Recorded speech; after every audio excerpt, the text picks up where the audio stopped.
porter sur, je pense que vous avez tous vu l'affiche, une discordance entre le résultat de la sérologie et de la PCR. Donc, on est dans le cadre du diagnostic néonatal de l'enfant. Euh, Nous avons la chance aujourd'hui d'avoir une experte dans le domaine, Dr Aïssatou Soundoy, qui va nous accompagner. Je vais la laisser se présenter. Dr Aïssatou. Bonjour tout le monde. Attends que la caméra soit sur toi. Voilà. Bonjour tout le monde. Moi, c'est Dr Aïssatou Sow. Je suis pharmacien biologiste.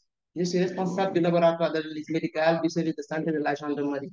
Je remercie toute la communauté pour l'intérêt porté à ce cas d'aujourd'hui.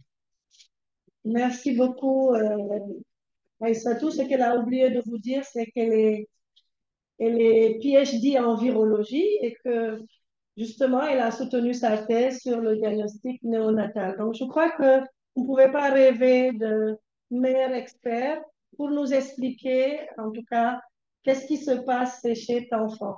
Nous avons aussi notre présentatrice de cas qui est là, Madame Fatou Diassen. On va lui donner la parole rapidement, qu'elle se présente. Fatou, tu peux à nouveau te présenter à la communauté? Oui. Bonjour à toute la communauté ECHO. Je pense qu'il y a deux. Fatou, il y a deux. Micro, ok. Est-ce qu'il n'y a pas un deuxième appareil qui est branché? Un téléphone? Il y a un écho. Bonjour, cher maître. Moi, c'est Fatou Sendia. Je suis biologiste au niveau du laboratoire du centre hospitalier régional El Hadj Amadou Sakhir Ndiéguène de Thiès. Merci beaucoup, Fatou, d'avoir accepté de présenter le cas d'aujourd'hui. Nous allons demander à Dianke, qui aujourd'hui est aux manettes, de nous passer le housekeeping. Dianke, tu peux partager le housekeeping, s'il te plaît?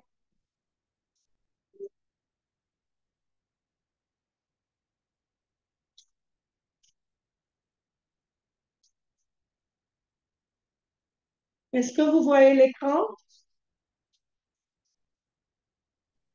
Oui.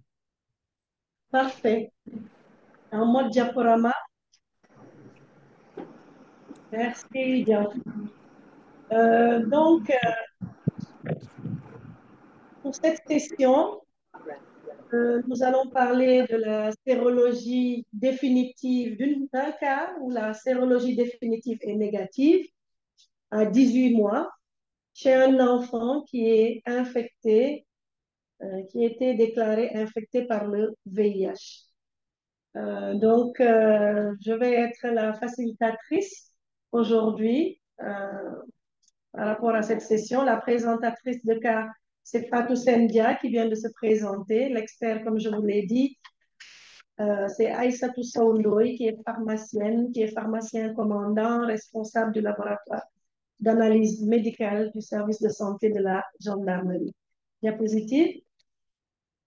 Alors, voilà, donc l'agenda de cette session, nous avons déjà commencé par présenter les différents membres, en tout cas les différents intervenants. Ensuite, Madame Dia va nous faire la présentation de cas.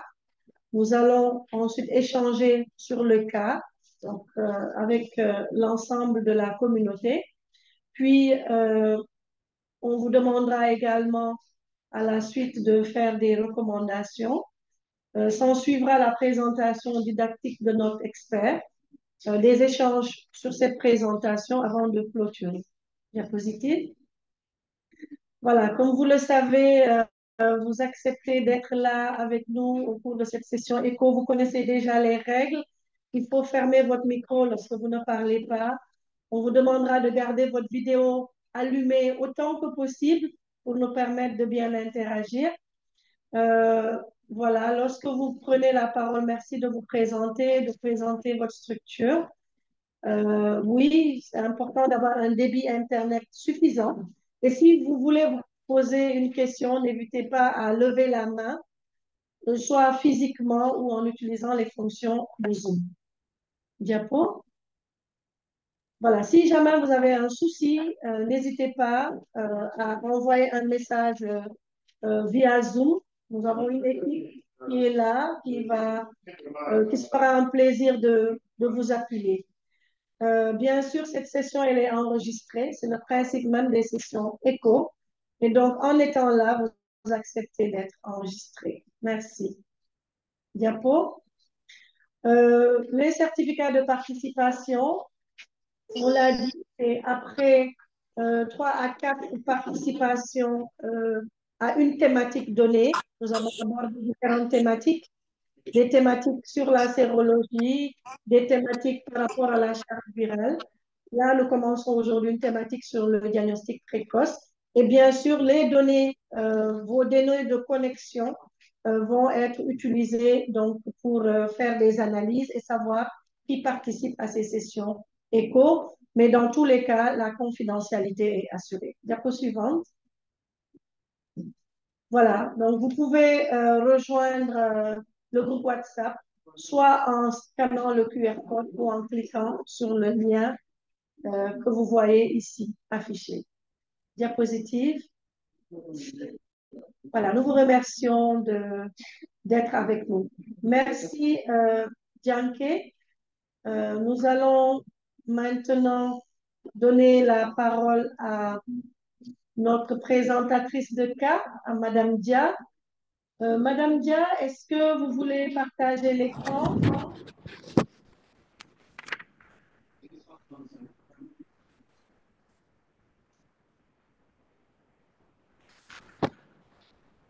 C'est bon? Vous êtes en train de partager l'écran? Ou est-ce que vous voulez qu'on le fasse pour vous?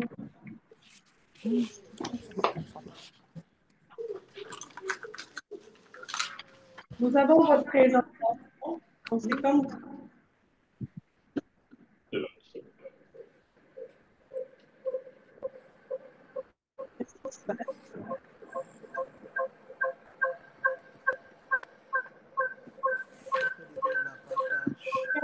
il y a deux machines qui sont branchées, docteur Omar.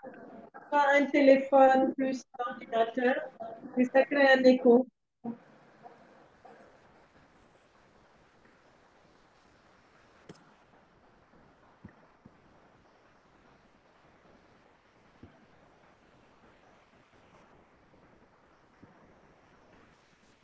Si vous voulez aussi, on peut partager. Oui, partagez. Je participe. Merci de partager la présentation de cas.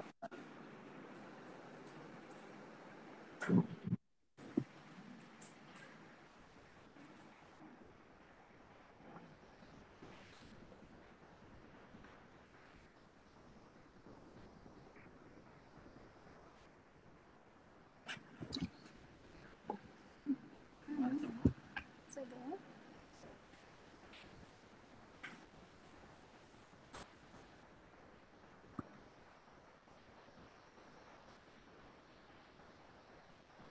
C'est bon? C'est bon, hein? Le son. Allô? Voilà. Vous, c'est faux. C'est bon. Il y a un problème de son.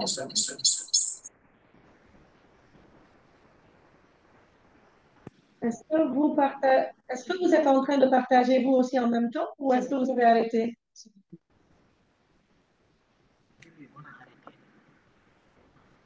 vient pas. Oui, professeur, on a arrêté. On laisse partager.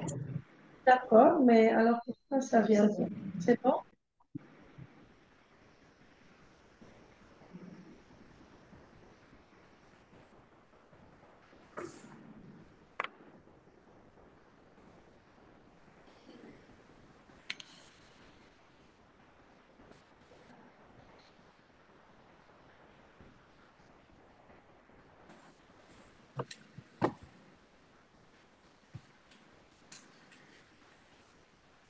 Est-ce que vous voyez l'écran? Oui, oui, c'est visible. D'accord. Donc, allez-y, Fatou. On va défiler les diapos pour vous. Vous D'accord. avez Merci beaucoup, cher maître. Permettez-moi de saluer et de remercier toute la communauté ECHO connectée, notre maître professeur Alimatou Diom Ndiaye pour l'initiative et la coordination, notre expert du jour, Dr Aïssatou Sow, notre mentor, Dr Oumar Diop, et tout le pôle régional de prise en charge VIH de la région de Thiès. Nous voilà aujourd'hui réunis pour un cas pratique très intéressant, mais également préoccupant. Slide.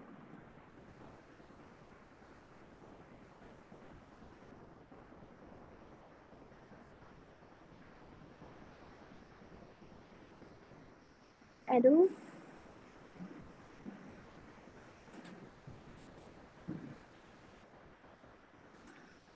Diapo, s'il vous plaît. Oui, je pense qu'il y a un souci. Jean, tu peux arrêter le partage et tu refais le partage. Alors,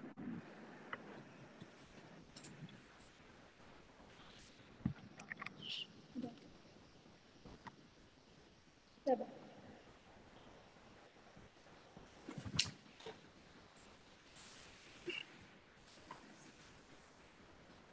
vraiment. Oh là là. Il y a un souci technique. Il y a un souci technique. Désolée. Docteur Oumar, toi, tu peux partager directement? Je vais essayer. Essaye, voir. Easy Solve. C'est pas la bonne version des profs. Allez-y. Le cas s'agissait. On disait que le cas s'agissait d'une sérologie définitive négative à 18 mois chez un enfant infecté par le VIH-1. Le domaine de SMQ concerné était le processus analytique et le processus post-analytique, nécessitant un suivi des actions correctives et préventives après plainte et réclamation, se basant sur nos procédures analytiques et vérification des méthodes. Diapo. Concernant l'échantillon, il s'agissait d'un prélèvement de sang total dont la sérologie et la charge virale du VIH-1 ont été demandées par le médecin de prise en charge pédiatrique du centre hospitalier régional de Thiès le 5 juin 2024. En description, il s'agissait d'un enfant de sexe masculin né le 24 novembre 2022, sa mère hospitalisée en médecine interne pour suspicion de tuberculose multifocale et lymphome. Le dépistage systématique du VIH a été effectué. Le dépistage systématique du VIH a été effectué et le résultat nous est revenu positif au VIH-1. Malheureusement, la dame est décédée le jour même avant qu'elle ne soit enrôlée dans les soins. À noter que tout ceci s'est passé en fin de semaine. Lorsqu'on a su que la dame avait un enfant âgé de 2 mois et demi, on a préconisé le dépistage de l'enfant. Diapo. C'est ainsi que l'enfant a été reçu au niveau du laboratoire, prélevé, le prélèvement envoyé au centre de santé de Thiès où la PCR est revenue positive au VIH-1 et l'enfant mis sous arbre le jour même. À noter que le CT qu'on avait obtenu avec cette PCR était de 28,5. Toujours dans cette même optique, le médecin de prise en charge a demandé son premier point de charge virale après 6 mois de traitement, conformément aux recommandations du programme VIH-Sida au Sénégal. La charge virale nous est revenue indétectable. À l'âge de 18 mois, le médecin prescripteur a demandé la sérologie définitive et la charge virale de l'enfant. Paradoxalement, on a obtenu une sérologie négative. Diapo. Devant cette situation, on a commencé par effectuer un contrôle sur le même prélèvement du 5 juin 2024 sur la sérologie et la PCR. Toutes les deux nous sont revenues négatives. En deuxième lieu, on a effectué un deuxième prélèvement de contrôle le 2 juillet 2024, la sérologie demeurant négative et la charge virale inférieure à 20 copies par ml avec capsitième. Et enfin, on a effectué un troisième prélèvement envoyé au niveau du laboratoire national de référence, en l'occurrence le LBV, où la PCR et la charge virale ont été reprises. La PCR est revenue positive avec un CT très élevé à 40,4, ce qui témoigne d'une basse virémie et une CV inférieure à 40 copies avec GenExpert. Il s'en est suivi une série de discussions entre biologistes, le médecin de prise en charge et le pôle VIH enfants de la région de Thiès. Les difficultés que nous avons rencontrées nous ont poussés à soumettre ce cas. Ces difficultés restent la discordance entre la PCR1 positive et la sérologie définitive négative à 18 mois. On ne savait plus quoi retenir pour l'enfant, ainsi que pour la conduite à tenir pour sa prise en charge ultérieure. De la recherche des causes a découlé certaines interrogations, à savoir, on s'est posé la question si la PCR de contrôle sur la PCR1 a été effectivement réalisée. Est-ce que la PCR2 a été réellement demandée? Aussi, est-ce que la PCR1 a été réellement conservée? On s'est aussi demandé à savoir si la PCR1 n'était-elle pas faussement positive ou la sérologie définitive faussement négative. On a aussi constaté qu'avec Multisure, l'antigène P24 n'est pas apparu. En définitive, ce cas que nous venons de partager avec vous va beaucoup nous orienter et réorienter surtout nos processus de diagnostic et de prise en charge, surtout chez l'enfant. Merci de votre aimable attention. Nous remercions le district sanitaire de Thiès, qui sont nos collaborateurs, le laboratoire national de référence VIH-Sida et ses collaborateurs, et toute l'équipe du laboratoire du centre hospitalier régional El-Hadji Amadou Sakhir Ndiéguène de Thiès. Merci, prof. Merci beaucoup, Madame Dia Fatou Sène, pour cette belle présentation de cas. Je pense que c'est très clair, mais je vais quand même sacrifier à la tradition et en faire un petit résumé. Bianca, vous pouvez arrêter. Fatou, vous pouvez arrêter là, ou Docteur Omar, le partage d'écran. Donc, merci beaucoup. Je disais donc pour cette présentation de cas qui est très claire, mais je vais quand même faire un petit résumé pour nous assurer qu'on a tous bien compris ce que Madame Dia Fatou Sène nous a présenté. Donc, il s'agit d'un enfant qui, au mois de juin, pour lequel il fallait faire une sérologie définitive. Un enfant qui avait été diagnostiqué 18 mois plus tôt infecté par le VIH, mis sous traitement,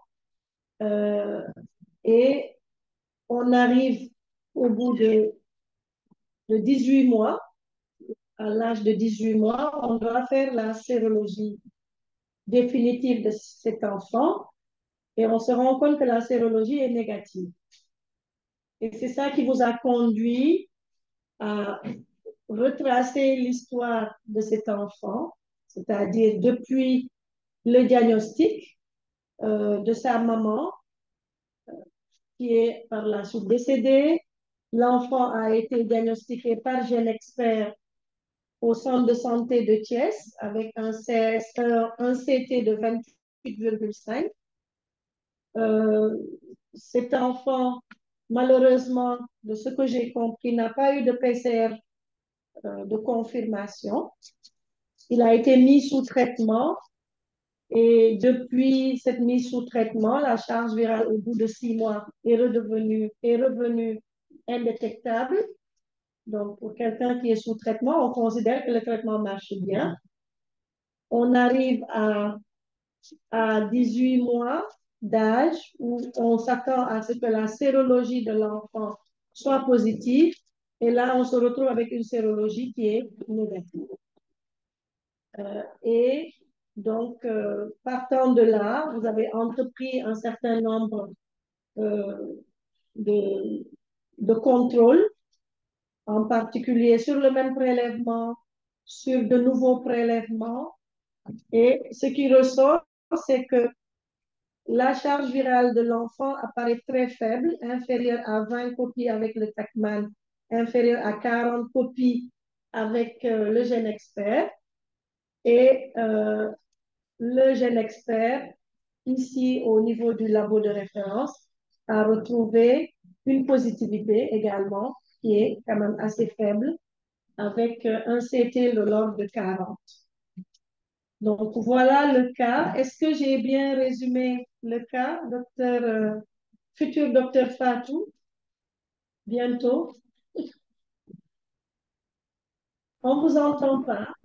Oui, excellemment bien. Merci beaucoup. Donc, nous allons maintenant soumettre ce cas à la communauté. Vous avez soumis à la communauté. On va leur demander est-ce qu'ils ont des questions de clarification. Est-ce que, à la suite de cette présentation de cas, est-ce que vous avez des questions? Mesdames, messieurs de la communauté, je pense que c'est un cas qui est très intéressant. J'avoue que moi, personnellement, ça fait plus de 20 ans que je fais du VIH. Et c'est la première fois que je vois ça.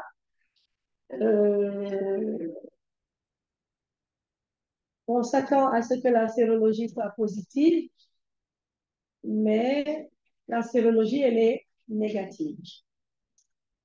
Est-ce que je sais qu'il y a des cliniciens, il y a Ousmane, il y a beaucoup de biologistes qui sont là.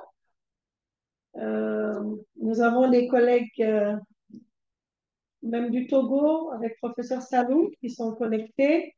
Est-ce que vous avez des questions de clarification? Est-ce que ce qui a été expliqué par Fatou, est-ce que ça vous semble là? Est-ce que vous avez déjà rencontré ce genre de choses? Cher Diaw ou Opa? Opa a bougé. Cher, vous faites Oui, professeur. déjà eu ce genre de cas? Non. Voilà, bonjour, professeur. Merci beaucoup. Bonjour, cher. Ouais, je pense que moi aussi, depuis plus de 6 ans, je suis point focal PTMA. Et depuis qu'on est là au niveau du district de Goudom, j'ai jamais eu ces genres de cas-là. La plupart des enfants où la PCR a été positive au départ, si on demande la PCR2, si la PCR2 confirme le diagnostic, ces enfants-là, même sous traitement, à 18 mois, si on fait la sérologie définitive, on trouve toujours que l'enfant est positif. Mais ce cas-là, on ne l'a jamais vu. On ne l'a jamais vu. Donc, je pense que c'est ça qui fait tout son intérêt. Euh, c'est quelque chose, voilà, je pense qu'on pourra aujourd'hui tous apprendre de ce cas. Euh, on va donner peut-être la parole pas à l'équipe de Thiès, hein. Docteur Oumar, est-ce que vous voulez dire quelque chose en plus? Vous qui connaissez. Non, professeur, on a longuement discuté sur ce cas, un cas casse-tête. À la limite, on allait passer à côté, espérant un faux positif pour la PCR1. Heureusement que la PCR de Dakar est revenue positive et pour nous remettre en ligne et que Docteur Oumar? l'enfant reste connecté au Oui, traitement. allez-y. Allez-y. Recording in progress.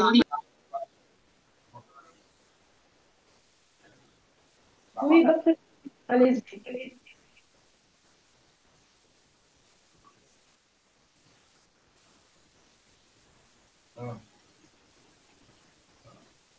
Pourquoi vous avez la main levée?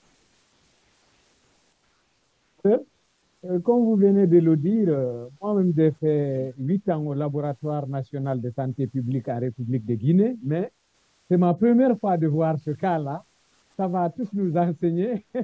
Mais je voulais savoir, est-ce qu'au Sénégal, par exemple, quand il y a dépistage, juste je parle pas de la PCR, de la sérologie, est-ce qu'on envoie des échantillons vers, comment dire, du niveau périphérique vers le laboratoire national de santé publique pour une confirmation, par exemple? C'est ce que je voulais savoir, juste la sérologie. Voilà. Une confirmation. D'accord, merci Wopa. Cher, vous avez encore la main levée. Chef Diao? Oui, merci, professeur. Oui. Wow. Moi, je voulais juste avoir quelque chose. Apparemment, ça a été répondu. C'est-à-dire, est-ce que la PCR2 a été faite avant le début du traitement de l'enfant pour la confirmation de la PCR1, quoi? La deuxième question, c'est, je voudrais aussi savoir les tests utilisés pour pour la sérologie définitive. Est-ce que c'est le déterminant ou bien c'est d'autres tests? D'accord, merci beaucoup, cher. Fatou, vous avez quelques questions. La première, c'est celle de Wopa, qui voudrait savoir déjà du point de vue de la sérologie, est-ce qu'il y a des transferts d'échantillons qui sont faits des labos périphériques vers le labo de référence? À vous la parole, Fatou. Merci, professeur. Merci pour l'intérêt que vous avez porté à notre présentation. Pour répondre à cette question, la sérologie de confirmation est bien effectuée au Sénégal. D'habitude, les sites, quand ils ont des problèmes de confirmation pour une sérologie, ils nous envoient des aligots pour confirmer pour eux. D'accord. La question, c'est est-ce que c'est envoyé du niveau périphérique vers le labo de référence? Je crois que c'est ça sa question. Est-ce Non, qu'il pas vous arrive ou est-ce que c'est systématique? Comment se fait habituellement la sérologie dans nos laboratoires? la sérologie, je n'ai pas bien saisi. C'est-à-dire, est-ce que les...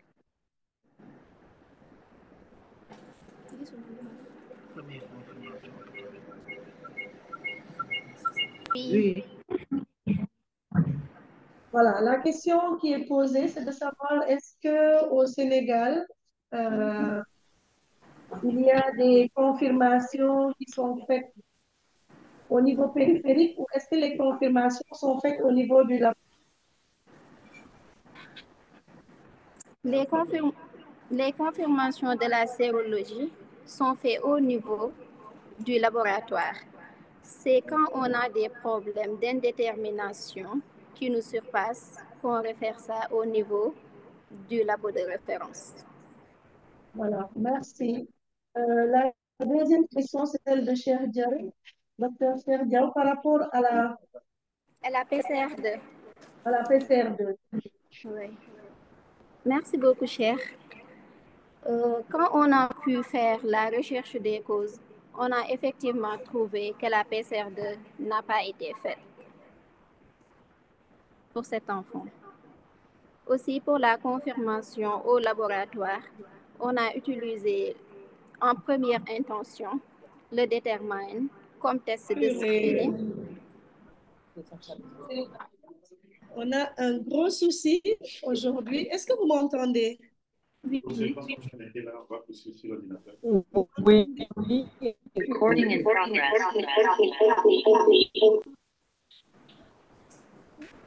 Nous restons. Il y a des coupures qui se font. Je ne sais pas il y a beaucoup de coupures.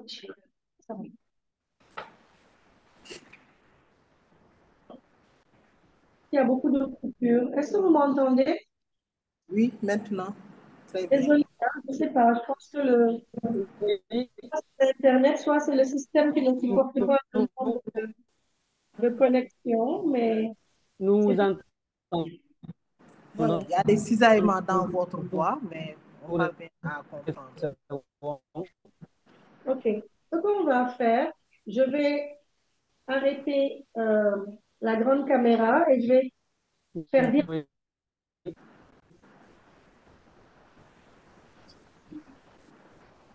Est-ce que vous m'entendez maintenant? Très bien.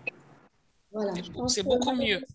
voilà, je suis obligée d'arrêter là parce qu'il y a trop de coupures. Donc, il y a eu quelques questions. La question Beaucoup mieux. voilà, par rapport à la PCR2. Il y a beaucoup de coupures, oui. Fatou, vous voulez essayer d'y répondre? Oui, oui. Par rapport à la question de Cher, la PCR2 n'a pas été effectuée après investigation. Pour ce qui concerne les tests utilisés en première intention, on a utilisé le Determine comme test de screening. Le premier test de confirmation, on a utilisé le SD BioLine et le deuxième test de confirmation, on l'a fait avec Multisure. C'est essentiellement les tests qu'on a utilisés. Merci beaucoup, Fatou. Je crois que c'est très clair. C'est l'algorithme, ce sont les tests de l'algorithme du Sénégal. Je pense qu'il y a notre maître professeur Cheikh Saad Bouboy qui est connecté et qui a la main levée. Professeur, vous nous entendez?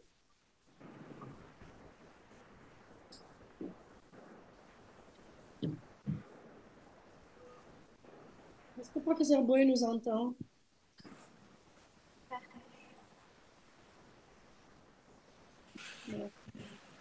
Peut-être qu'il a son micro qui est fermé. C'est pas grave. Peut-être qu'il pourra tout à l'heure, en tout cas, à n'importe quel moment, s'il veut prendre la parole pourra lui être donnée.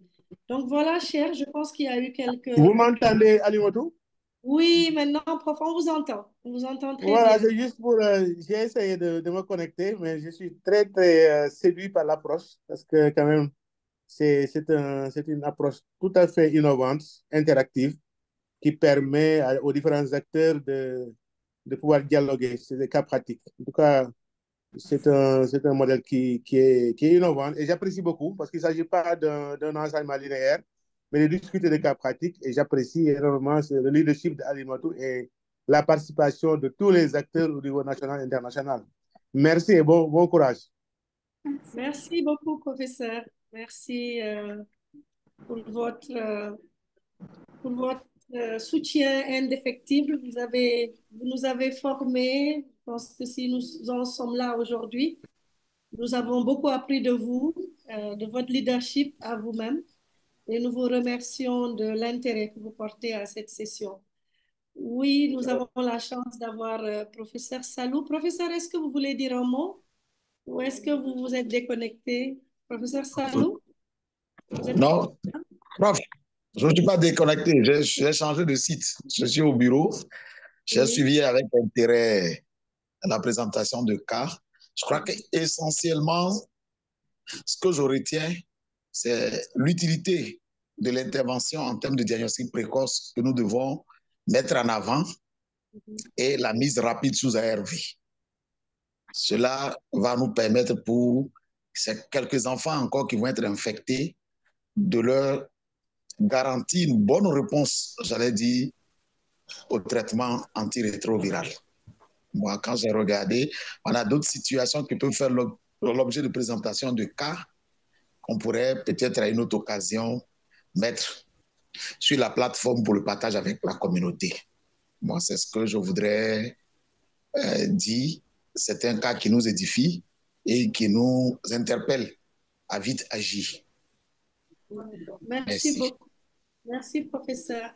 Je pense que, est-ce qu'il y a d'autres questions sur la plateforme? Il n'y a pas d'autres mains levées. Nous allons peut-être donner aussi la parole à notre expert, lui donner la chance de pouvoir poser peut-être aussi des questions. Docteur Aïssatou, je ne sais pas, est-ce que vous avez des questions de clarification? Est-ce que le cas tel qu'il est présenté par Fatou vous semble clair? Merci, professeur. Et merci à Fatou pour cette belle présentation. de cas, il me paraît clair aussi. C'était vraiment limpide. On arrive à comprendre ce qui s'est passé avec le cas. Mon seul souci, c'était par rapport à la PCR2. La question a été évoquée ici. Et dans les recommandations, il faut une PCR2. Et je ne vois pas que ça a été fait. La confirmation du cas, du cas positif par une deuxième PCR. D'accord. Merci beaucoup. Vous avez raison. Normalement, lorsqu'on fait un diagnostic néonatal, docteur Aïssatou va y revenir, hein, il faut tout de suite mettre, si c'est positif, l'enfant sous traitement, mais il faut confirmer ce résultat. Ça fait partie des règles de bonne pratique, ça fait partie des recommandations de l'OMS. Et ici, effectivement, il n'y a pas eu de confirmation de ce cas, en tout cas de cette positivité, tout de suite après. Et on a vu que l'action qui a été menée, c'est de continuer le traitement qui a été instauré et au bout de 6 mois, il y a eu une charge virale. Alors, quelles sont les recommandations, chers membres de la communauté, qu'on pourrait peut-être, qui peuvent se dégager de ce cas? Est-ce que vous avez des recommandations? Il y en a une qui vient d'être soulevée. C'est la nécessité, avant même d'aller plus loin, dès qu'il y a un cas qui est positif, qu'il s'agisse de gènes experts ou de techniques par Taqman, il faut toujours confirmer le résultat. Quelle autre recommandation pourrait être faite? Je pense que le professeur Salou également a parlé de pouvoir mettre ces enfants-là rapidement sous traitement. Effectivement, ça fait partie des recommandations. Mais est-ce que vous en avez d'autres, vous, que vous pourrez faire à l'équipe de Thiès, voilà, qui a un cas comme ça, et nous allons le voir. Ce sont des cas qui peuvent arriver et qui pourraient aussi arriver dans chacun de nos laboratoires. Quelles recommandations on pourrait tirer de cette étude? Nous, par exemple, ici, pour donner l'exemple du laboratoire, de façon systématique, hein, lorsqu'on a un échantillon qui est positif, la première chose, c'est qu'on le reteste sur le même prélèvement. Nous savons qu'on n'a pas beaucoup de positifs par année, même par mois. Donc, on peut toujours, à partir de cet échantillon qui est positif, en tout cas, de l'échantillon refaire pour nous rassurer qu'on ne s'est pas trompé. Avant, bien sûr, de rendre le résultat. Ousmane Niabali de la Guinée, qu'est-ce que tu nous proposes comme recommandation? Oui,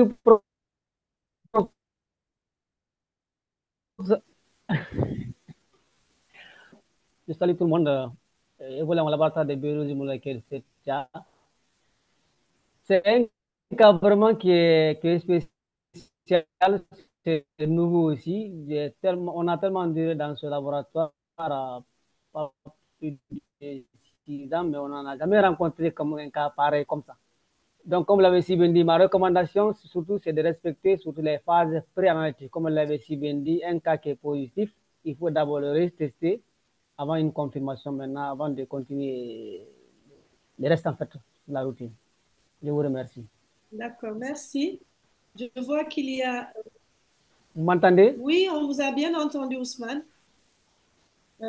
Wopaba, vous voulez réagir? Voilà, Oui, merci, professeur. Merci, professeur. Et merci, Ousmane. C'est un collègue déjà qui travaille à Donka, au CTA de Donka, ici à Conakry. Et moi, ma recommandation, c'était juste dire d'entretenir ou de bien conserver les échantillons au niveau de la sérothèque. Parce que si je me réfère à sa présentation, il semblerait qu'il y avait eu un échantillon non retrouvé. Donc, je préfère qu'on essaye de bien gérer la sérothèque parce que ces cas-là nécessitent vraiment un approfondissement en matière de science parce que vraiment, c'est une casse-tête, comme disait le professeur tout à l'heure. Je vous remercie. Merci beaucoup, pour cette intervention. Donc, c'est important, comme on dit, hein, de toujours garder les échantillons, quels qu'ils soient. Échantillon positif, il faut toujours garder un reliquat parce que vous ne savez pas, voilà, on peut vous redemander, etc. De toutes les façons, la qualité voudrait qu'on garde tous les échantillons. Peut-être qu'on ne peut pas tous les garder, mais au moins tous les positifs vraiment doivent être bien gardés. Souleymane Niang, vous avez levé la main. Bonjour, professeur. Oui. Merci. Et vraiment, ce cas nous interpelle tous parce que ça veut dire donc qu'il faut encore être vigilant.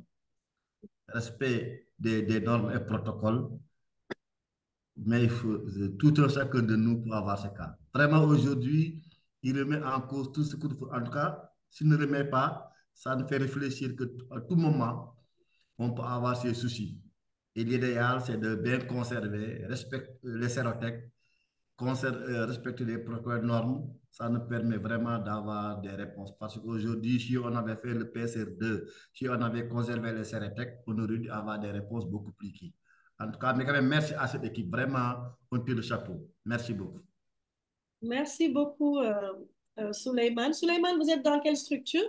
Compagnie sucrière sénégalaise de Richard Toll. Merci, Souleymane. Je pense que, comme vous dites, hein, c'est un cas qui interpelle sur beaucoup de points. Je pense que Dr Aïssatou va revenir là-dessus. Je pense que c'est lié aussi surtout au fait qu'habituellement, quand nous recevons les enfants, c'est un peu tard, ils ne viennent pas toujours très tôt, etc. Je pense qu'elle va pouvoir revenir sur tout ça. Nous allons maintenant donner la parole à notre experte du jour, Dr Aïssatou, qui va pouvoir nous faire la synthèse des recommandations. Aïssatou, vous avez la parole. Merci, professeur. Merci à toute la communauté ECHO qui sont là présents aujourd'hui. Donc, je m'en vais faire la synthèse des recommandations que nous avons eues aujourd'hui. Au vu de cette présentation de cas, on a vu que, comme tout le monde a abordé le sujet, la nécessité de demander toujours une PCR2 pour confirmer le test qui a été initialement positif. Ça, c'est important. Parce que si on ne le fait pas, on ne pourra pas faire cette confirmation à temps et le faire aussi avant tout début de traitement ARV. Aussitôt que le prélèvement, la PCR1 est positive, il faudra confirmer par un deuxième prélèvement avant d'entamer le traitement ARV. Et aussi, comme il a été dit aussi, mettre rapidement les enfants sous table. Donc ça, c'est important. Il faut les mettre très tôt sur table, comme le prof a dit, pour éviter les risques de les perdre. Donc, aussitôt, comme l'âge qui dit, tester et traiter. Donc, tout le temps, mettre les enfants sous traitement le plus tôt possible. Concernant aussi une recommandation capitale, c'était par rapport à l'échantillon. Parce que la phase pré-analytique, c'est la phase vraiment la plus délicate des fois de la procédure.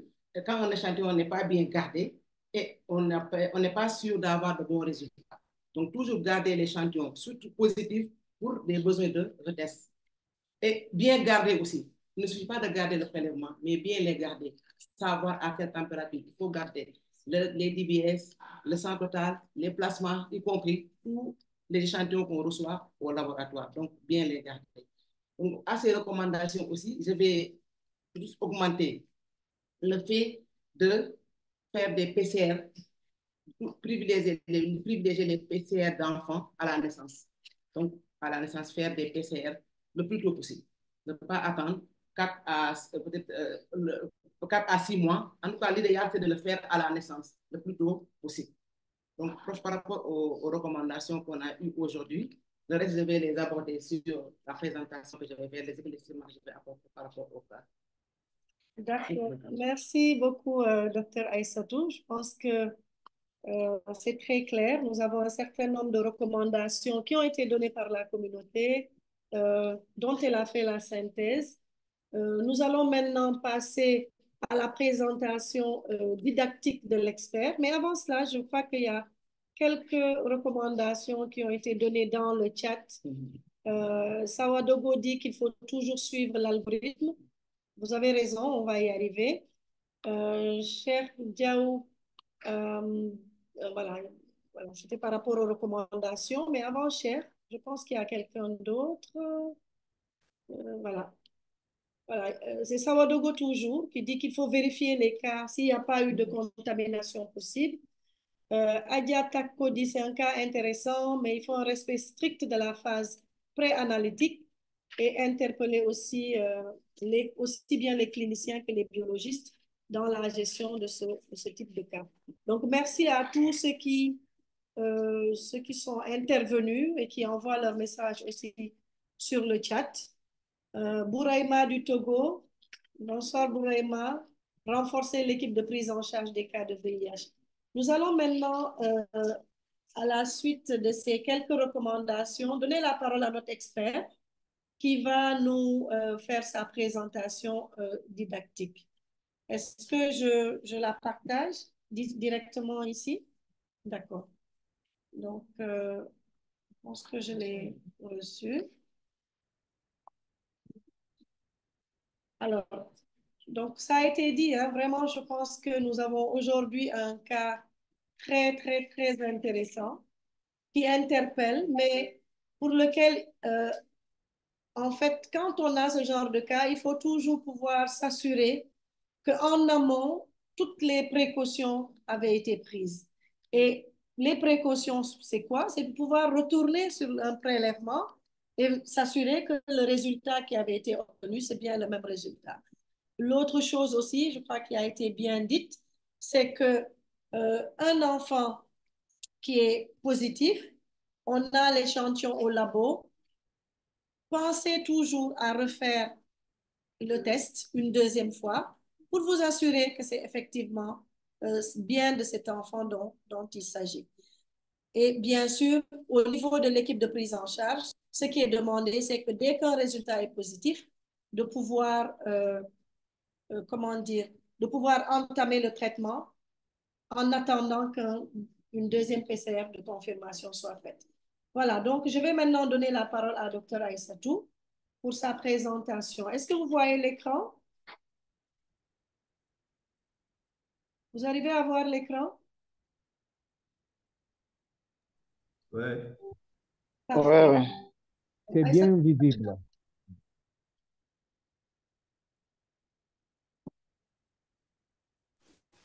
Merci, professeur. Oui. Je votre leadership et pour l'accompagnement. Je remercie aussi l'assistance qui est là, la communauté. Je vais vous faire quelques éclaircissements par rapport au diagnostic néonatal du VIH en tant qu'expert du jour. Et pour ce faire, nous allons adopter le plan suivant. Après un rappel sur le diagnostic néonatal chez le nourrisson, nous allons décrire l'intérêt de faire ce diagnostic précoce chez le nourrisson. Ensuite, présenter l'algorithme de dépistage au Sénégal et terminer par des recommandations.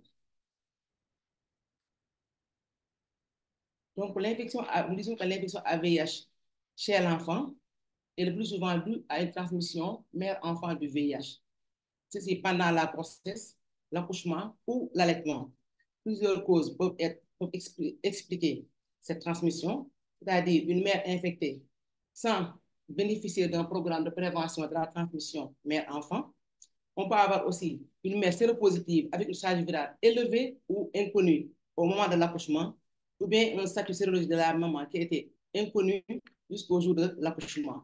Et sans intervention, le risque de transmission mère-enfant peut avoisiner 15 à 45%. Donc, la particularité de cette infection chez les enfants, c'est une virémie qui est très élevée, qui peut dépasser 10 000 copies entre 2 mois et 12 mois.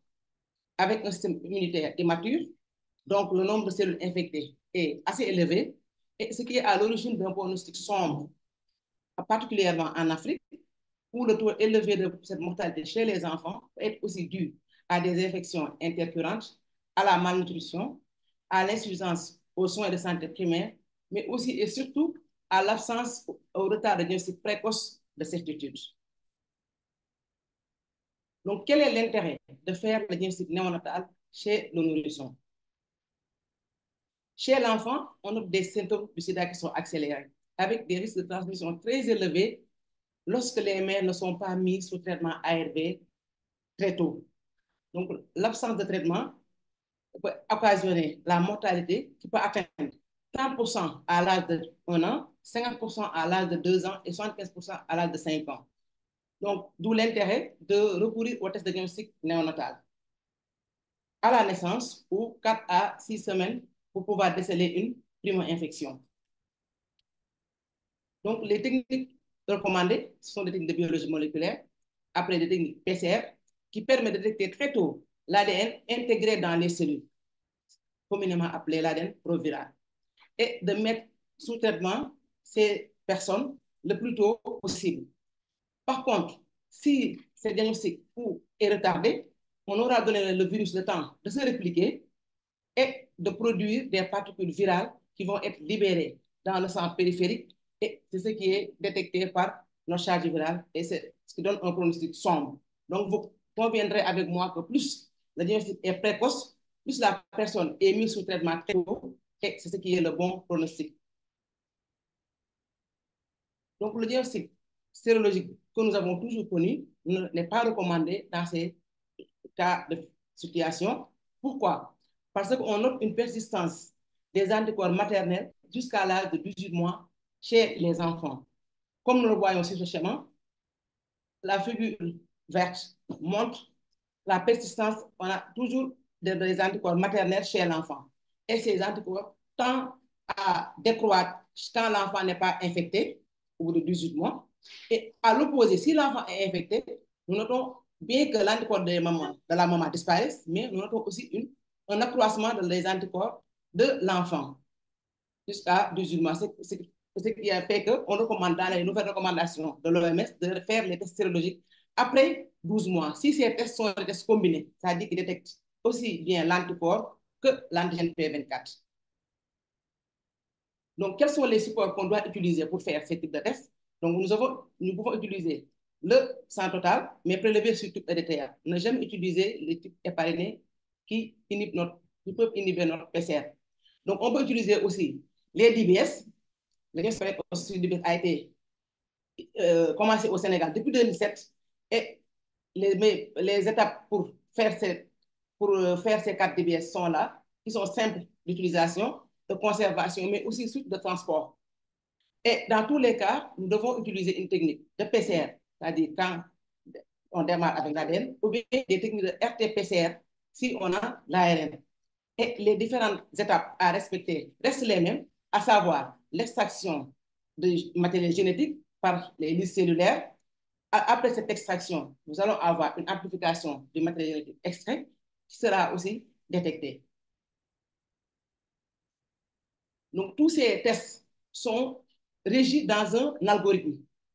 Et cet algorithme, qui est validé par l'OMS, est utilisé aussi au Sénégal, qui cible les nourrissons nés de mère séropositive. Que nous dit cet algorithme? L'algorithme recommande de faire le test de diagnostic précoce dès la naissance ou de 4 à 6 semaines de vie. Et l'idéal, c'est de faire ce test dès la naissance. Et si ce test sort positif, l'enfant est automatiquement mis sous traitement ARV et demander aussitôt de prélever une PCR2 pour la confirmation du résultat positif. Donc, si cette PCR2 ressort positive, l'enfant est toujours infecté et on continue le traitement ARV. Donc, si cette PCR2 ressort négative, nous demandons une PCR 3 à 9 mois et cette PCR 3, si c'est positif, l'enfant est toujours infecté et le traitement est continué. Si cette PCR 3 est négative, l'enfant doit bénéficier d'un suivi clinique avec l'arrêt des ARV et aussitôt faire un allaitement à 12 mois et une sérologie à 14 mois. L'allaitement est réduit dans ce cas à 12 mois et on fait une sérologie à 14 mois. Au compte de si notre PCR1 aussi peut ressortir négative, et dans ce cas, on dit que l'enfant n'est pas infecté, le VIH n'est pas détecté, mais le risque est toujours là, parce que si l'enfant est allaité. C'est pour cela qu'on recommande dans ces genres de cas de faire un allaitement maternel protégé et de faire un suivi clinique pour cet enfant.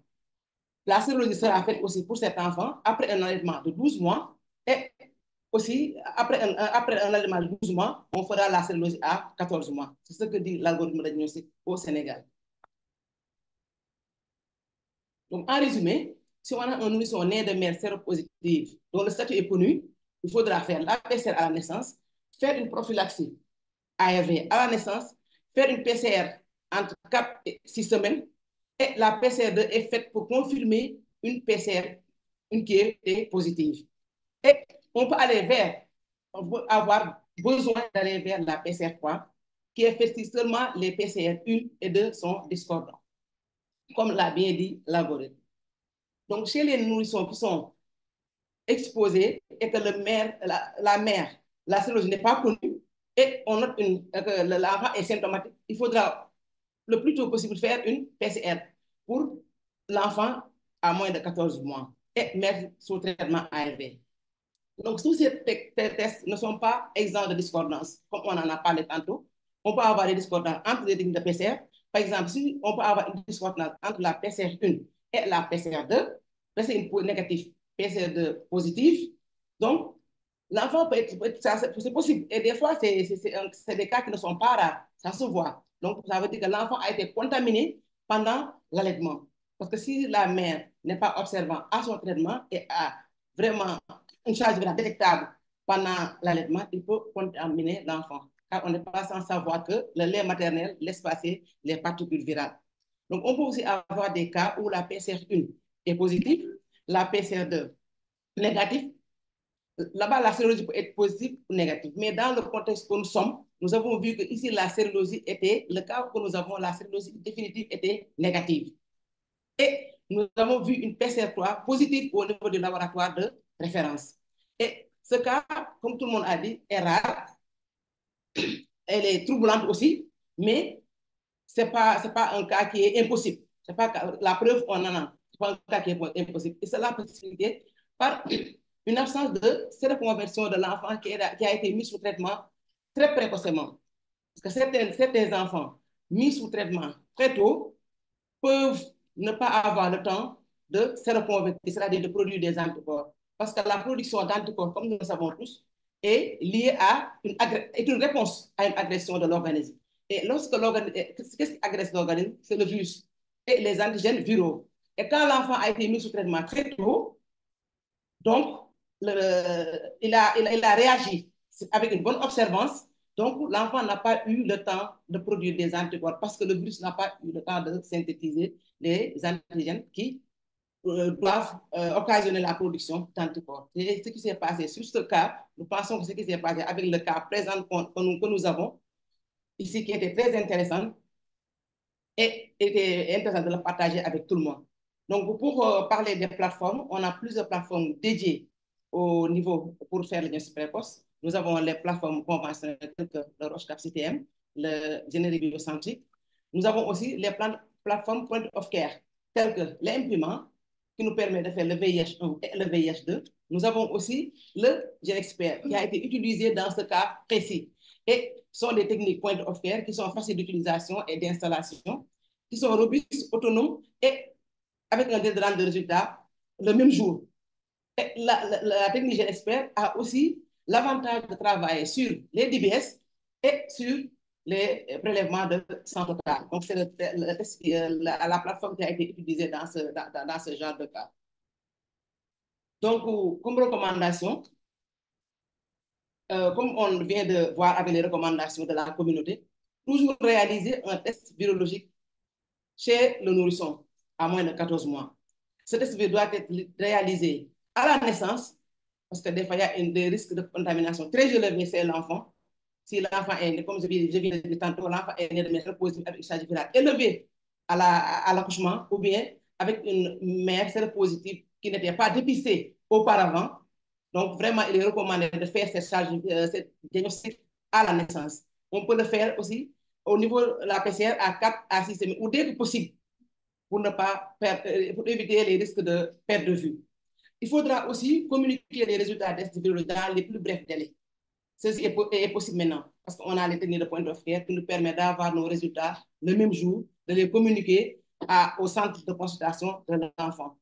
Donc, il faut aussi démarrer un tard sans délai chez les nourrissons dont le résultat test virologique initial était positif. Ceci a été débattu tout à l'heure. Prélever aussitôt un deuxième échantillon pour confirmer le résultat virologique positif initial. Ça, c'est capital et c'est important. Tout résultat positif doit être confirmé. Donc, je vais terminer la présentation par rappeler les défis majeurs que nous avons et qui doivent être relevés, assurer les soins de base aux nouveau-nés en période précoce conformément aux directives nationales.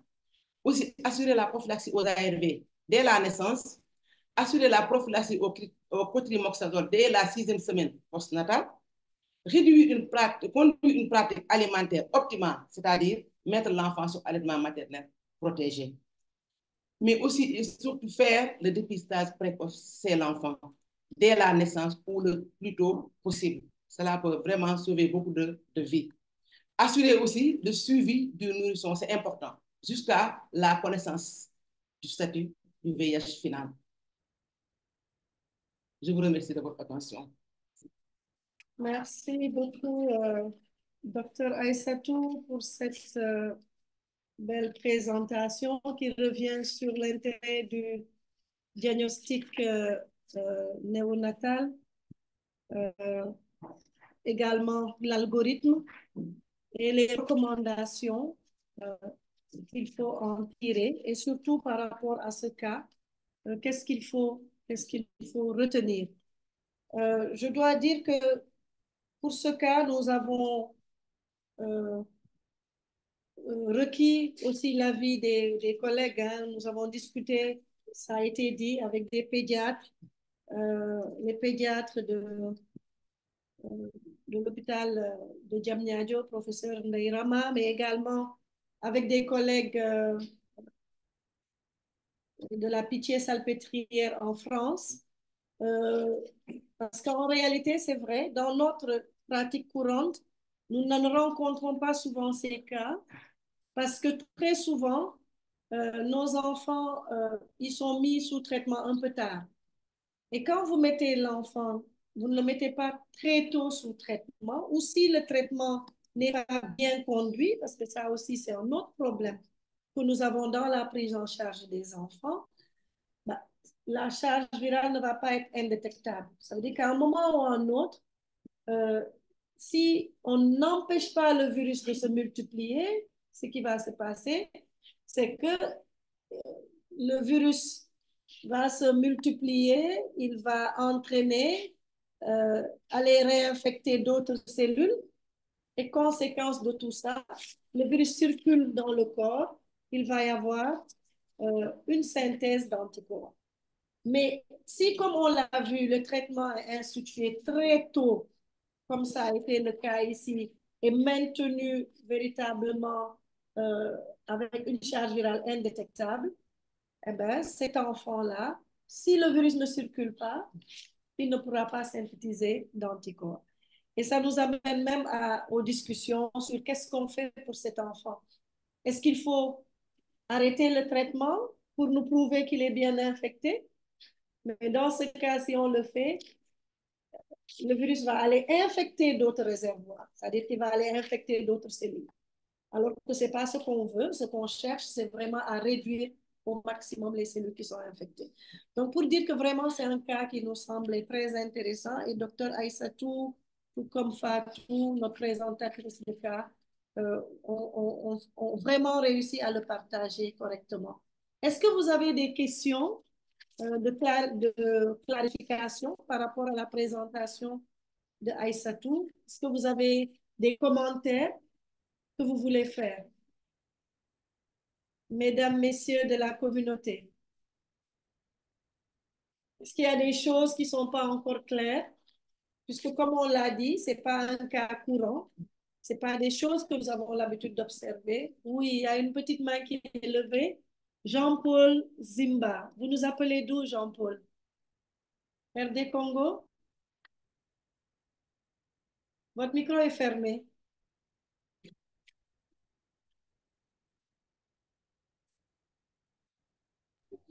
Oui, merci beaucoup. C'est Jean-Paul Nsimba depuis la République démocratique du Congo. Je voulais remercier notre professeur qui vient de présenter pour sa brillante présentation. Et j'ai une petite question où ça va demander un peu d'éclaircissement. Là où il a présenté l'algorithme des diagnostics des nourrissons nés des mères séropositives. Alors, vous allez m'excuser, nous sommes en République démocratique du Congo, mais vous êtes au Sénégal. Mais je pense que la médecine reste les mêmes. Comme la recommandation, je voulais qu'on puisse mettre l'algorithme au niveau de chaque salle d'accouchement ou bien de chaque salle de la consultation, afin de permettre aux cliniciens de bien suivre cette ergonomie que vous venez de nous présenter. Merci beaucoup. Merci beaucoup pour votre contribution, Jean-Paul. Je pense que vous avez raison. Ces algorithmes doivent être présents partout, aussi bien dans les salles d'accouchement, mais également dans les bureaux de prise en charge. Mais également, je pense qu'il faut vraiment qu'on insiste sur, ça a été dit par Cher, la collaboration clinico-biologique. J'ai un enfant qui est positif, j'ai rendu le résultat. Je n'ai pas le deuxième prélèvement, il faut le réclamer. Il faudrait aussi que vous, en tant que biologiste, quand vous rendez un résultat, n'oubliez pas de mettre à confirmer sur un deuxième prélèvement. Parce que, voilà, c'est ça aussi les règles, c'est cette façon-là. C'est en communiquant entre nous qu'on arrivera à éviter que des oublis comme cela se passent. Je vois une autre main, Christelle Victoire. Christelle, votre micro est fermé.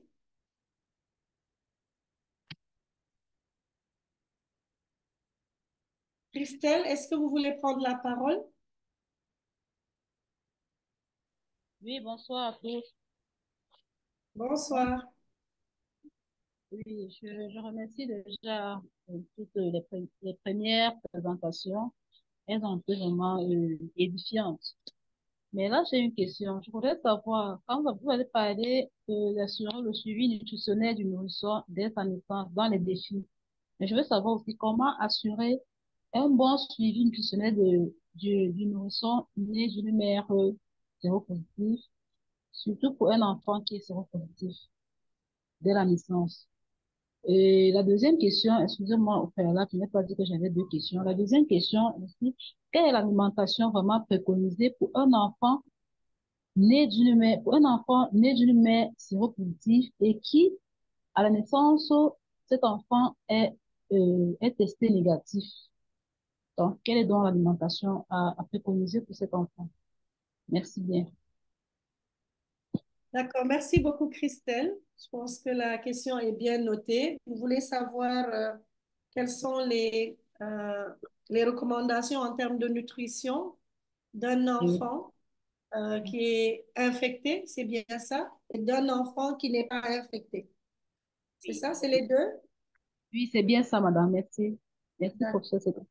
Alors, Déjà, je vais quand même donner la parole à Dr Aïssatou, mais je voudrais juste rappeler qu'on n'est pas des pédiatres à la base. On est des gens de laboratoire. Voilà. On part peut-être avec de grands concepts. Peut-être que Dr Aïssatou a quelques éléments de réponse.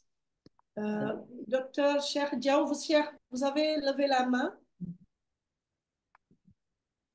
Voilà, merci, professeur. Moi, j'avais une question par rapport au cas des masses, des malnutrition aiguë sévère. Voilà, souvent dans les laboratoires, bien au niveau périphérique, les masses, on demande automatiquement, c'est systématique, le dépistage du VIH. Et dans ces cas-là, par rapport à la présentation de tout à l'heure, les anticorps des enfants ne sont pas matures jusqu'à 18 mois. Donc, souvent, on peut avoir un résultat négatif comme un résultat positif. Dans les cas de résultats positifs, on demande la confirmation par PCR. Mais les résultats négatifs, c'est là où je voulais juste savoir, est-ce que en ce moment-là, on rend un résultat négatif? Est-ce que prochainement, par exemple, dans le futur, on peut avoir cet enfant qui est en réalité infecté? Voilà, c'était la question que je voulais poser. Merci. Merci beaucoup. Je pense que c'est une très, très bonne question parce qu'effectivement, dans les cas de malnutrition sévère, On ne peut pas exclure que peut-être il y a une immaturité aussi du système qui fait que les enfants n'arrivent pas à bien synthétiser les anticorps. Là également, on va donner la parole à Dr Aïssatou, mais encore une fois, comme je le dis, n'oubliez pas qu'on est des gens de laboratoire, donc ne nous envoyez pas si on ne dit pas peut-être tout ce qu'il faut. Peut-être qu'il aurait fallu qu'on invite aussi un pédiatre, mais il y a des médecins qui sont là à côté, peut-être qu'ils pourront aussi compléter. Une dernière question, Dr Omar Diop a levé la main. Oui. Merci, professeur, cher maître. Je remercie Dr Aïssatou de l'expertise, notre experte d'aujourd'hui, je dirais ma classe, mon promotionnaire, de sa brillante présentation et des informations qu'elle nous a fournies.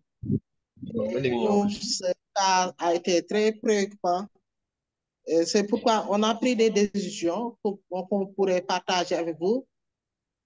Le fait même d'insister sur la PCR2 dans les conclusions ou bien dans les commentaires, mais comme ils ne sont pas nombreux, l'expérience qu'on a à Thiès depuis 2012, il nous arrive rarement d'avoir plus de 4 ou 5 cas positifs au niveau de la région de Thiès, et nous avons des cadres où nous nous réunissons régulièrement d'informer les pédiatres sur ces PCR2. C'est quelque chose que nous avons pris avec ce cas. L'autre chose aussi, sur la conservation aussi des échantillons, c'est vrai que la recommandation qu'on avait émise au niveau de Thiès, c'est d'envoyer les PCR dans les points de jeunes experts. Malheureusement, on ne sait pas, est-ce qu'il y a tout le logistique pour conserver? Est-ce que dans le protocole, c'est introduit un recontrôle?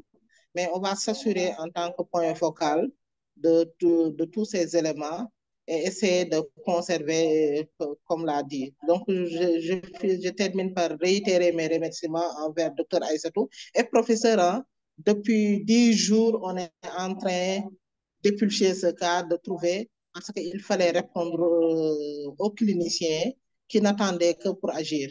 Merci beaucoup.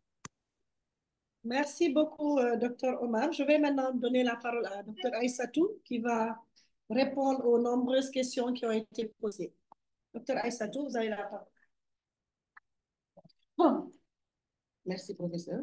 Merci à la communauté vraiment pour l'intérêt porté pour ce cas et pour la présentation que j'ai eu à faire aujourd'hui. Je remercie tous les participants.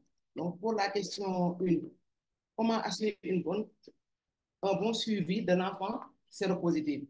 Bon, comme prof a dit, nous ne sommes pas des pédiatres, mais on va essayer de répondre. Je pense que l'enfant ne se prend pas en charge tout seul. Je pense qu'il est important d'intégrer le tuteur ou la mère de l'enfant pour pouvoir vraiment assurer un bon suivi, pour que l'enfant respecte les rendez-vous et respecte vraiment les recommandations données par le pédiatre. Je pense qu'il est de rigueur d'inclure le tuteur ou la mère de l'enfant, vraiment de bien le sensibiliser sur les conséquences relatives à un mauvais suivi de ces enfants. Donc là, c'était ma réponse par rapport à ça, bien que c'est les médecins qui donnent les recommandations par rapport au suivi. Et par rapport à l'alimentation aussi, pour les enfants infectés. Bon, en tant que biologiste, tout ce qu'on sait, c'est que l'enfant aussi ne doit pas avoir un allaitement mixte. On évite des fois les allaitements mixtes. Surtout, l'enfant doit être exclusivement au sein et de le mettre aussi sous traitement, c'est-à-dire l'allaitement maternel protégé. L'enfant est allaité au sein, mais aussi on le met sous traitement ARV pour pouvoir éviter les risques des éventuelles contaminations. Là, c'est un enfant qui n'est pas infecté. Là, c'est un enfant qui n'est pas infecté. Mais bon, quand l'enfant est infecté aussi, je pense que l'alimentation, le prof va compter par rapport à ça, parce que les recommandations des fois qu'on a, c'est que si l'enfant n'est pas infecté, faire tout pour qu'il ne le soit pas. Mais quand l'enfant est infecté, je pense que les pédiatres en diront plus ou bien le prof va compléter. Par rapport aux malnutritions sévères, les masses, la question qui a été posée tout à l'heure, c'était une question vraiment intéressante. Et on voit que dans les cas de malnutrition sévère, l'enfant, le système immunitaire est immature. Donc, il peut être déficient d'anticorps et ça peut rendre aussi un test négatif. Moi, ce que je peux par rapport à ces gens de cas, c'est d'avoir, comment ça s'appelle encore, des données complémentaires sur les enfants qui ont été présentés pour pouvoir faire la distinction entre un enfant malnutri qui n'a pas d'anticorps et un enfant qui n'a pas des problèmes de malnutrition où l'anticorps n'a pas été retrouvé, c'est-à-dire un enfant qui a été mis au traitement très tôt, qui n'a pas eu le temps de synthétiser les anticorps. Merci, je laisse prof compléter s'il y a des choses qui sont importantes. Merci. Merci beaucoup, Dr Aïssatou. Je voudrais juste revenir un peu sur la question de la nutrition. Comme j'ai dit, hein, vraiment sous contrôle des médecins qui sont connectés, les recommandations de l'OMS, on va dire que ce sont des recommandations pour nous autres pays qui n'avons pas beaucoup de moyens, pour lesquels ce qui est recommandé, puisque nous savons que les femmes, quand vous leur dites de faire l'allaitement artificiel uniquement, elles n'ont pas les moyens. Elles n'ont pas les moyens d'acheter du lait pour biberon tout le temps. Et nous savons que le fait d'allaiter l'enfant, ça permet aussi de lui donner beaucoup d'autres éléments, d'autres anticorps, en tout cas que la maman avait en elle, par devers elle, qui vont permettre de protéger l'enfant. Donc c'est la raison pour laquelle, dans nos pays à ressources limitées, ce qui est recommandé, c'est d'allaiter les enfants qui sont issus de mères séropositives, parce que la maman, à ce moment-là, pourra leur donner les nutriments dont l'enfant a besoin, en tout cas tant qu'il est sous allaitement. Dans les pays du Nord, c'est systématique. Quand une personne est infectée par le VIH, on n'allaite pas du tout, on va donner juste du lait artificiel pour éviter tout risque de contamination. Mais ce sont des pays où ils ont les moyens, etc. Ce n'est pas le cas ici. Et c'est la raison pour laquelle l'OMS a recommandé globalement de faire un allaitement maternel protégé, c'est-à-dire la maman est sous traitement, l'enfant est sous prophylaxie et on lui demande d'allaiter son enfant. Et on considère que les bénéfices de cet allaitement, en tout cas de tous les nutriments qu'il va recevoir, on va dire, sont supérieurs au fait de ne pas allaiter l'enfant, parce que s'il n'est pas allaité, il va être malnutri, voilà, en tout cas, peut-être que l'alimentation artificielle ne pourra pas combler tous les besoins de l'enfant. Je vois qu'il y a Trésor qui a réagi en disant que pour les cas de malnutrition, c'est toujours mieux de référer l'enfant à une structure ou à une unité nutritionnelle pour sa meilleure prise en charge, quand ça existe bien sûr dans les différentes structures. Et dans le cas où la mère de l'enfant est en vie, c'est toujours Trésor qui nous donne ces bons conseils. Il faut assurer que la mère ait une bonne adhérence aux ARV. On est d'accord avec vous.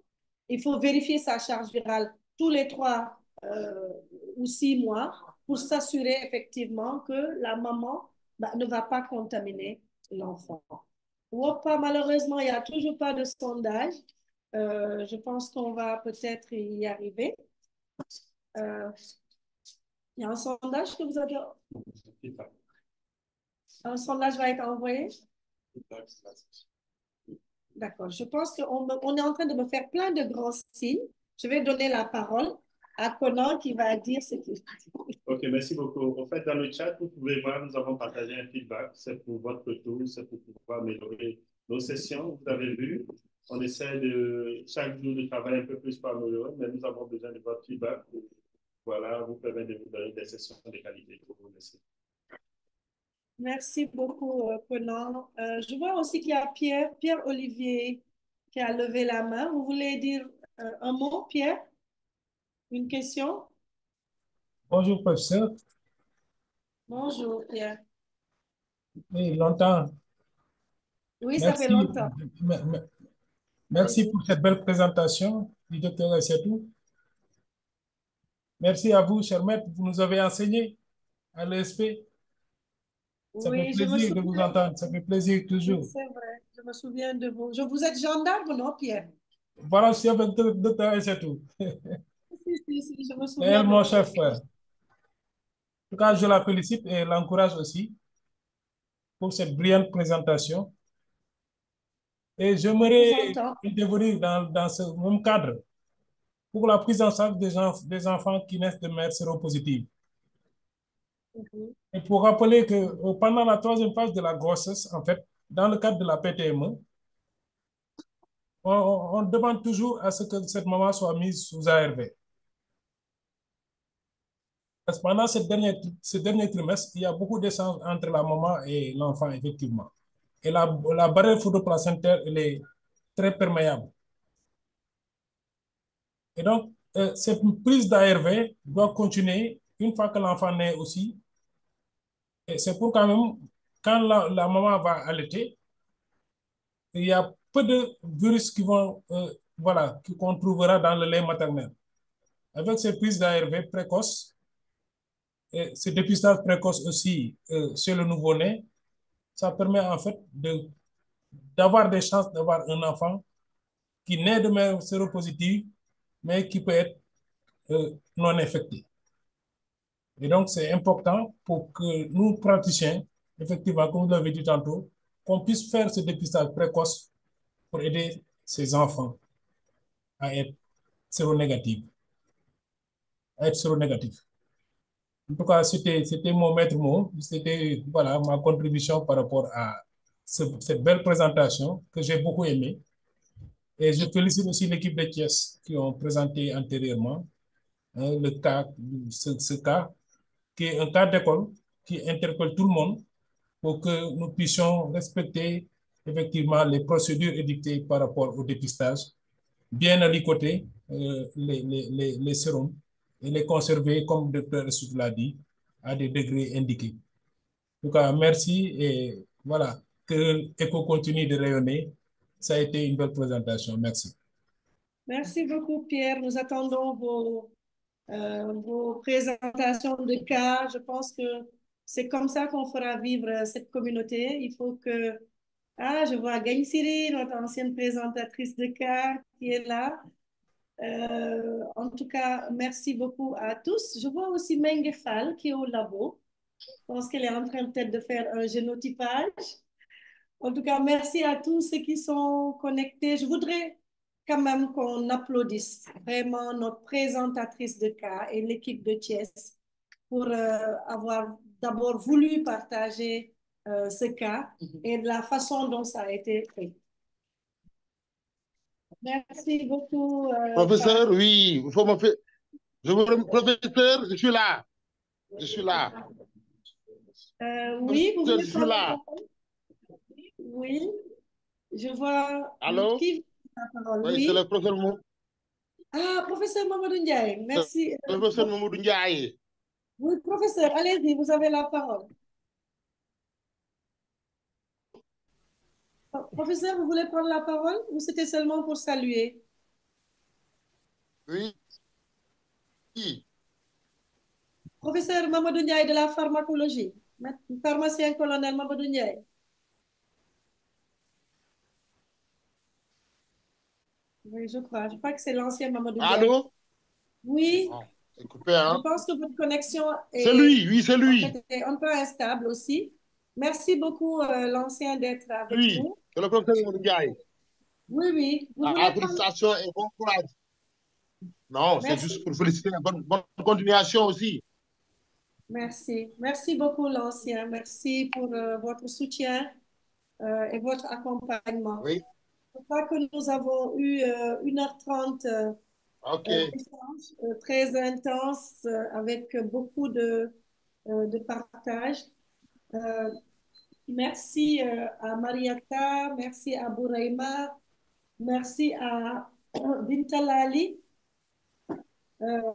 qui a envoyé un message dans le chat.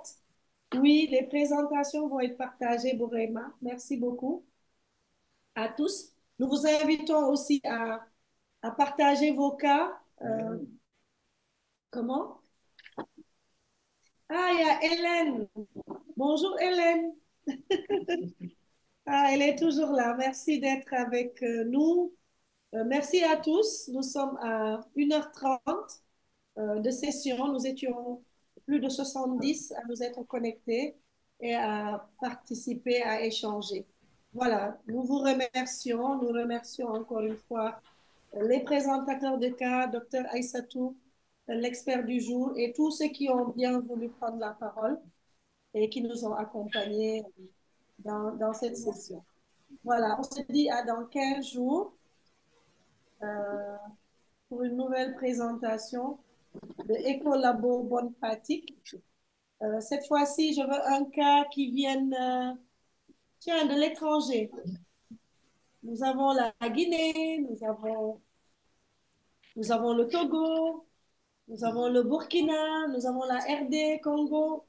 Hein? Nous espérons que la prochaine fois, la Côte d'Ivoire, que la prochaine fois, Paul Martial, que vous allez présenter un cas. En tout cas, nous restons ouverts. Vous pouvez envoyer un message par WhatsApp, par mail. Merci encore à l'équipe de Thiès et bonne fin d'après-midi. Au revoir. Merci.